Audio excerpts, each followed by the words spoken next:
บัตรរបស់យើងវិញតកតងទៅនឹងខេត្ត2ដែលនៅជាប់ព្រំដែនខ្មែរយួនគឺខេត្តមណ្ឌលគិរីនិងខេត្តរតនគិរីថាតើអាច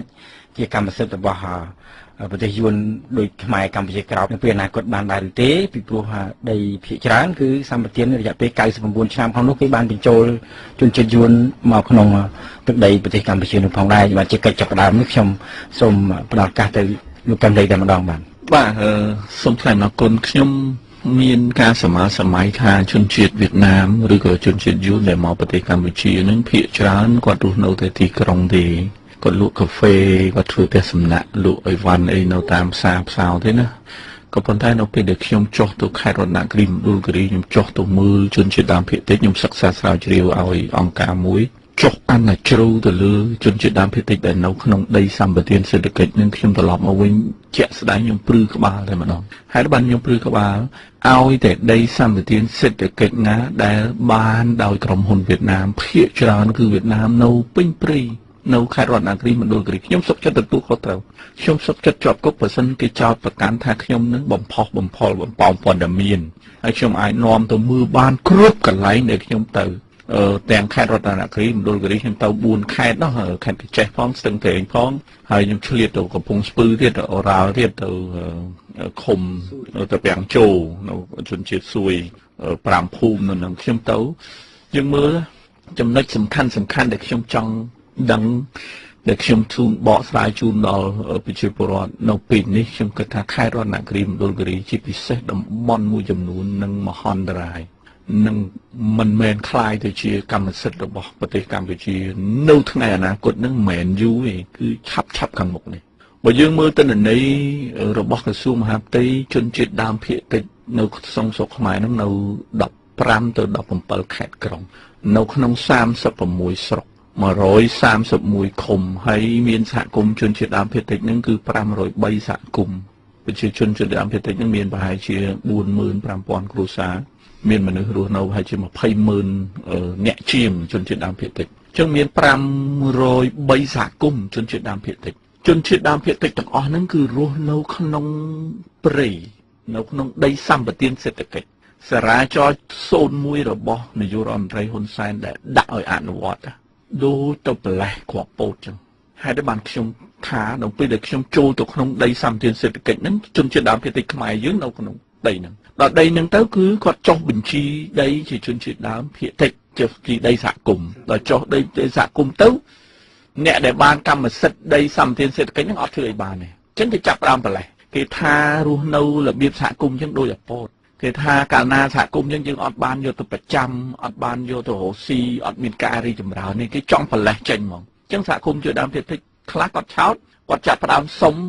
បំបីដីជាលក្ខណៈឯកជនហើយបំបីដីគឺគាត់ខាតមួយគាត់ដីគាត់មានកម្មសិទ្ធិ5ប្រភេទជារួមបើគាត់នៅជាសហគមន៍គេហៅថាដីលំនៅឋានដីចំការជាក់ស្ដែងដីព្រៃអរិយដីកប់ខ្មោចហើយនិងដីចំការវិលជុំគេហៅថាដីបំរុងនៅពេលដែលយើងចោះជាកម្មសិទ្ធិបានតែ2ប្រភេទទេគឺបានតែដីលំនៅឋានហើយដីចំការជាក់ស្ដែងរបស់គាត់បាត់បង់3មិនត្រឹមតែបាត់បង់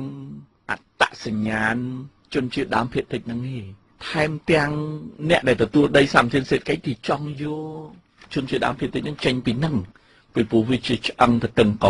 ខ្ញុំចូលទៅសហគមន៍ជនជាតិដើមភាគតិចចូលបានដោយសារតែសហគមន៍ជនជាតិដើមភាគតិចនៅហ្នឹងក្នុងដីសម្បត្តិសេដ្ឋកិច្ចគេហើយយើងបារម្ភកន្លែងនេះដែលធំអ្នកដែលទទួលបានដីសម្បត្តិសេដ្ឋកិច្ចអាព្រំដែនហ្នឹងអត់ទាន់បោះបកគោលវៀតណាមរស់នៅដីសម្បត្តិសេដ្ឋកិច្ចហ្នឹងពេញទៅហើយសម្ដេចនាយករដ្ឋមន្ត្រីហ៊ុនសែនបានមានប្រសាសន៍5ម៉ោង20នាទីហ្នឹងគាត់ថាយើងបោះបកគោតាមស្ថានភាពជាក់ស្ដែងអ្នកណានៅកន្លែងណាគឺបោះកន្លែងហ្នឹងចុះឥឡូវបើវៀតណាមមកតាំងទីលំនៅក្នុងដីសម្បត្តិសេដ្ឋកិច្ចរស់នៅធ្វើផ្ទះធ្វើអីធ្វើការនៅហ្នឹងហើយយើងទៅបោះពីក្រោយគាត់មិនបានបោះតាមហ្នឹងអាហ្នឹងមួយខ្ញុំពិនិត្យមើលអាណាដែលមានដីសម្បត្តិសេដ្ឋកិច្ចឲ្យជនជាតិដើមភាគតិចនៅគឺគេព្យាយាមប្រលេះចេញហ្មងដូចប្រលេះកូនម្ដងមួយអស់ដីសហគមន៍ទៅគេស្រួលយកចេញប៉ុន្តែអាដីសម្បត្តិសេដ្ឋកិច្ចណាដែលមិនមានជនជាតិដើមភាគតិចនៅហ្នឹងគឺងាយស្រួលឲ្យយើងចូលអត់បានតែម្ដងចូលអត់បានមិនដឹងថានៅក្នុងនឹងអីខ្លះហើយខ្ញុំជែកមួយអាជ្ញាធរនៅកញ្ចេះគាត់ថាវៀតណាមល្អអាជ្ញាធរទៅម្ដងស្រាប់មានស្រោមសម្បត្តិ$200-300ក៏ប៉ុន្តែក្រុមហ៊ុនឥណ្ឌាក្រុមហ៊ុនចិនចូលទៅគេអត់ឲ្យ ចឹងគេបំពាក់បំពន់បានហើយខ្ញុំហួសចិត្តខ្ញុំទៅស្រុកមួយជួបចវាយស្រុកស្រាប់តែនៅពីក្រោយខ្នងគាត់មិនមែនទុំជ័យខ្មែរទុំជ័យវៀតណាមទៅទៀតអានឹងគឺយើងគួរឲ្យចាប់អារម្មណ៍មែនទែនតែម្ដងហើយយើងទៅមណ្ឌលគិរីទៅរតនគិរីមិនបាច់ចូលព្រៃដូចខ្ញុំទេខ្ញុំចូលព្រៃទៅជនជាតិដើមភាគតិចច្រើនរតនគិរីមណ្ឌលគិរីមិនបាច់ចូលទេប្រសិនបើដើរតែជុំវិញផ្សារកាហ្វេទាំងអស់បើដើរតែតាមទស្សនៈថាតើទស្សនៈទាំងអស់ហ្នឹងដើរតាមផ្សារទាំងអស់ហ្នឹងខ្មែរយើងមានប្រមាណ%ថ្ងៃហ្នឹងម៉ោងហ្នឹងគឺចំនួនជនជាតិខ្មែរខ្ញុំធ្វើការសន្និដ្ឋានបើសិនជាធ្វើស្ថិតិច្បាស់លាស់តិចជាងជនជាតិវៀតណាមទៅហើយអញ្ចឹងមានន័យថាខេត្តហ្នឹងគឺคล้ายទៅជាខេត្តខ្មែរដែលជនជាតិខ្មែររស់នៅលើទឹកដីខ្មែរជាជនជាតិដើមភាគតិចមិនមែនជាជនជាតិដើមភាគច្រើនទេអាហ្នឹងរឿងមួយរឿងទី2ដើម្បីទប់ស្កាត់កន្លែងហ្នឹងដើម្បីកុំឲ្យមានការបោះបកគោព្រំដែនចូលដើម្បីកុំឲ្យខេត្តរតនគិរីមណ្ឌលគិរីនឹងคล้ายទៅជាខេត្តមួយដែលបាត់បង់ដោយទឹកដីកម្ពុជាក្រោមទៅអនាគតរដ្ឋាភិបាលត្រូវអនុវត្តតាមច្បាប់មិនយើងមានអនុក្រឹត្យមួយស្ដីអំពីការចុះបញ្ជីដីជនជាតិដើមភាគតិចអាហ្នឹងមួយនៅឆ្នាំ2009អនុក្រឹត្យលេខ83ប្រសិនបើរដ្ឋាភិបាលចាប់ផ្ដើមចុះបញ្ជីដីសហគមន៍ជនជាតិដើមភាគតិចទាំង503សហគមន៍ហ្នឹង503ភូមិហ្នឹងចុះក្នុងរយៈពេល1ឆ្នាំអស់គឺសហគមន៍ជនជាតិដើមភាគតិចហ្នឹងអ្នកការជួយការពារទឹកដីយើងតែម្ដងអាហ្នឹងរឿងមួយដែលយើងបានទី2យើងត្រូវពិនិត្យអំពីព្រំដែនឲ្យបានច្បាស់ហើយយើងធ្វើម៉េចបើសិនជាអ្នកដែលទទួលបានដីសម្បត្តិសេដ្ឋកិច្ចដែលជាជនជាតិវៀតណាមជាប់នឹងព្រំដែនណាទី1យើងដោះដូររកដីសម្បត្តិសេដ្ឋកិច្ចកន្លែងណាឬមួយក៏គាត់អត់អនុវត្តយើងត្រូវយកមកវិញបើមិនចឹងទេមហន្តរាយទឹកដីរបស់យើងនៅតាមព្រំដែនជនជាតិដើមភាគតិចឬមួយក៏តាមព្រំដែនកម្ពុជាវៀតណាមហ្នឹងអាហ្នឹងដែលខ្ញុំសូមសង្ខេបឲ្យការព្រួយបារម្ភហើយខ្ញុំចង់លើកឡើងហ្នឹងគឺយើងខាតហើយហានិភ័យហ្នឹងខ្ពស់ទៅទៀតចំណុចទី1ដែលយើងខាត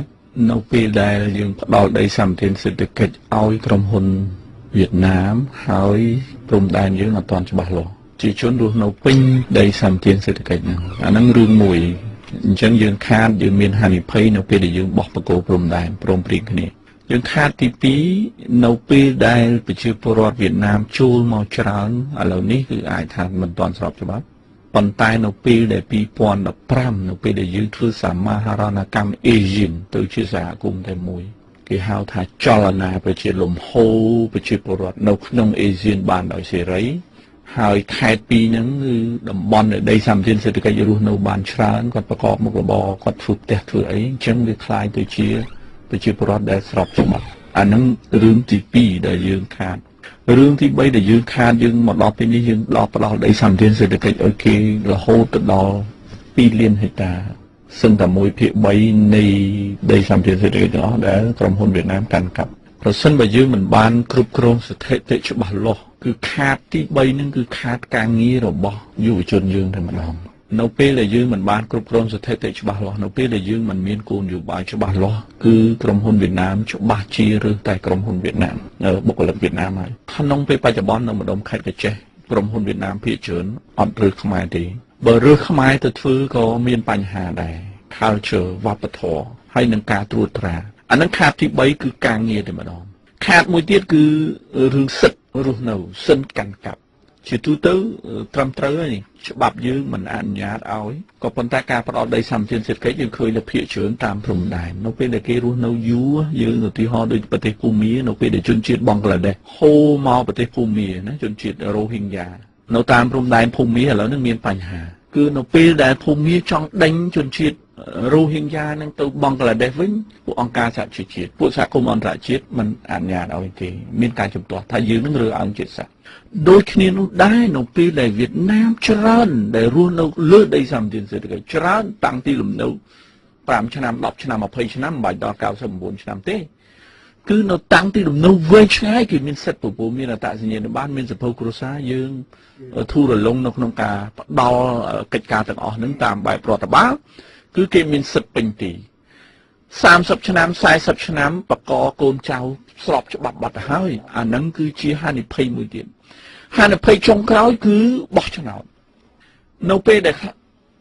វៀតណាមឈរជាតំណាងរាស្ត្រទៅព្រោះប្រជាជនច្រើនហើយមានសិទ្ធិបោះឆ្នោតហើយតាមអគ្គលេខាធិការគណៈកម្មការជាតិរៀបចំការបោះឆ្នោតថាឲ្យតែមានឯកសារគ្រប់គ្រាន់ហើយឯកសារងាយស្រួលធ្វើបំផុតគឺសភៅគ្រួសារអត្តសញ្ញាណប័ណ្ណចឹងវាមានភាពស្របច្បាប់ច្រើនគឺមិនជាប់បាត់ទៀតហើយអានឹងតំណាងរាស្ត្រវៀតណាមចុះបើលោតំណាងរាស្ត្រហ្នឹង ក្រុមប្រឹក្សាឃុំនឹងទៅរើសក្រុមប្រឹក្សាខេត្តរាជធានីខេត្តក្រុងបានទេណាហើយទៅតែងតាំងប្រធានភូមិមិនវៀតណាមទៀតណាអានឹងដែលជាហានិភ័យហើយថ្នាក់ដឹកនាំខ្ញុំគិតថាប្រហែលជាគាត់ជាខ្មែរក៏ប៉ុន្តែរុញដាក់គ្នាខ្ញុំជួបរដ្ឋលេខាធិការអនុរដ្ឋលេខាធិការអគ្គនាយកដែលជាមិត្តភក្តិនឹងសួរគាត់ថាដឹងដូចគ្នាគាត់ថាមិនដឹងអ្នកណាធ្វើអញ្ចឹងមិននឹកថ្នាក់លើដូចតែគ្នាអានឹងដែលជាគ្រូថ្នាក់ថាអត់ដឹងអ្នកណាអ្នកបញ្ជាឲ្យធ្វើអញ្ចឹងអ្នកណាអ្នករៀបចំធ្វើអញ្ចឹងអ្នកណាអ្នកបដ ாய் គេអត់មានបញ្ជាមកឲ្យចាប់ឲ្យចងឲ្យអីអញ្ចឹងណាឲ្យអនុវត្តច្បាប់បន្តទៅវិញអានឹងដែលជាហានិភ័យអានឹងដែលខ្ញុំដំណោះស្រាយទី1ប្រសិនបើរដ្ឋាភិបាលចុះបញ្ជីដីសហគមន៍ជនជាតិដើមភាគតិចទាំង503សហគមន៍នឹងជួយការពីបានអានឹងជារបងសំខាន់ណាមិនមែនរឿងរបងតែជនជាតិទេគឺរបងព្រំដែនព្រំប្រទល់ហើយយើងនីតិវិធីវែងឆ្ងាយឥឡូវនឹងទៅក្នុង503សហគមន៍នឹងទៅចុះបាន6សហគមន៍ឯនៅមណ្ឌលគិរី4សហគមន៍នៅរតនគិរី2សហគមន៍នីតិវិធីវែងឆ្ងាយតម្រាំតែគាត់កំណត់អត្តសញ្ញាណថាគាត់ជាជនជាតិដើមភាគតិចដើម្បីឲ្យទទួលស្គាល់ដោយក្រសួងអភិវឌ្ឍជនបទណា2ឆ្នាំហើយគេធ្វើតែមួយផ្លែតហ្នឹងតម្រាំតែបានអត្តសញ្ញាណហ្នឹងហើយមកសុំទទួលស្គាល់ជាសហគមន៍ដោយក្រសួងមហាផ្ទៃក្រសួងមហាផ្ទៃនេះអនុញ្ញាតទទួលស្គាល់ថាហ្នឹងជាជនជាតិដើមភាគតិចហើយជាសហគមន៍ជនជាតិដើមភាគតិចហើយ2ឆ្នាំជាងទៀតដល់ពេលមកចុះបញ្ជីដីជាសហគមន៍នេះគេឲ្យបង់ថ្លៃទៀតរហូតសូយោដីផងអីផងសហគមន៍មានលុយណាអត់មានលុយចាំលុយ UN ចាំលុយជំនួយមិនក៏ទៅរួចហើយមិនមែនតែប៉ុណ្្នឹងទៀតគឺគេមានគេហៅថាមានកាតព្វកិច្ចពជាអាហ្នឹងមកហើយបានពជា503សហគមន៍បើសិនជា6ឆ្នាំចុះបាន6អញ្ចឹងណា50ឆ្នាំបានខ្ញុំគុណមើលទៅ50ឆ្នាំបានហើយបើ50ឆ្នាំអាលាយបាត់ហើយសហគមន៍គាត់អញ្ចឹងណាហានិភ័យគឺឈ្មួញដែលបានទទួលដីសម្បត្តិសេដ្ឋកិច្ចហ្នឹងព្យាយាមបញ្ចុះបញ្ចូលគ្រប់មធ្យោបាយឲ្យសហគមន៍នឹងយកដីជាលក្ខណៈឯកជនដើម្បីងាយទិញហើយសហគមន៍ជួយដើមភាគតិចឥឡូវហ្នឹងពេលគាត់បានអាដីឯកជននឹងហើយគាត់លក់អស់ទៅដល់គាត់លក់អស់ទៅគាត់ដើរទៅចាប់កន្លែងផ្សេងទៀតអាណាធិបតេយ្យក៏ដោយអាហ្នឹងដែលជួយគ្រោះថ្នាក់ហើយទិញហ្នឹងខ្ញុំបានជួបពិភាក្សាជាក្រុមពិភាក្សាក្តីជាជួបម្នាក់ក្តីភាគច្រើនសហគមន៍គាត់អត់សូវមានចំណេះដឹងច្រើនគេយកឡានទៅគេយកទូរស័ព្ទដៃទៅគេយកទូរទស្សន៍ទៅគេឲ្យទៅបរិញ្ញាបើកឡានបើកអីដូរដី2ហិកតាបាត់គេឲ្យទូរស័ព្ទ iPhone អីវាល្អវាចុចអីបានឃើញអីចឹងដូរ1ហិកតាបាត់អាហ្នឹងគឺរដ្ឋាភិបាលមានកាតព្វកិច្ចបង្កើតឲ្យមានបណ្ដាញសុវត្ថិភាពសម្រាប់គាំពារគាត់ហ្មងគេហៅ social protection ឬ social safety net system ហ្នឹងយើងមានផែនការឬក៏គោលនយោបាយគាំពារសង្គម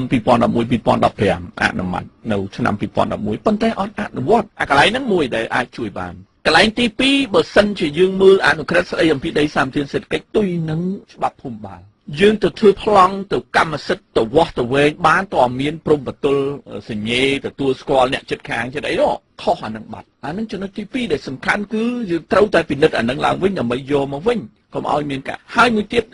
ជាការកស៊ូចឹងដែលខ្ញុំបានវិភាសាមួយថ្នាក់ដឹកនាំម្នាក់ចង់លើសរដ្ឋមន្ត្រីផងគាត់ថា400,000ហិកតាជាការកស៊ូឥឡូវ1ហិកតាយកមក2នាក់មិនដឹងថាតបវៀតណាមឬក៏ប្រជាជនវៀតណាមទៅទៀតចុះបើ400,000ហិកតាបើសិនជាប្រជាជនវៀតណាម1ហិកតាតែ2នាក់ប្រហែលវាចិត្ត1លានបាត់ហើយបាទចិត្ត1លានហើយយើងទៅធ្វើអីកើតមិនណាបើយើងអនុវត្តច្បាប់អន្តោប្រវេសន៍គេគម្រាមកំហែងអានឹងមកបំហ្នឹងងាប់បាត់ហើយអនុវត្តស្ដាប់សញ្ជាតិអត់ឲ្យសញ្ជាតិឲ្យអ្នកឯងបញ្ជូនអ្នកឯងទៅវិញគេគម្រាមកំហែង80ម៉ឺនហ្នឹងងាប់បាត់ហើយយើងទៅពិនិត្យយ៉ាងម៉េចក្នុងចការកស៊ូរដ្ឋបាលយើងហ៊ានចូលទៅទេហើយចូលទៅយ៉ាងម៉េចខ្ញុំបារម្ភខ្លាចថ្ងៃក្រោយទៅប្រធានភូមិមេឃុំចវាយស្រុកខ្លាចទៅជាវៀតណាមគឺចប់តែម្ដងចឹងខ្ញុំគិតថាវាសនាមិនខុសពីដីកម្ពុជាក្រោមទេទៅថ្ងៃអនាគតខេត្តមួយចំនួនបាទអានេះខ្ញុំសូមបញ្ជាក់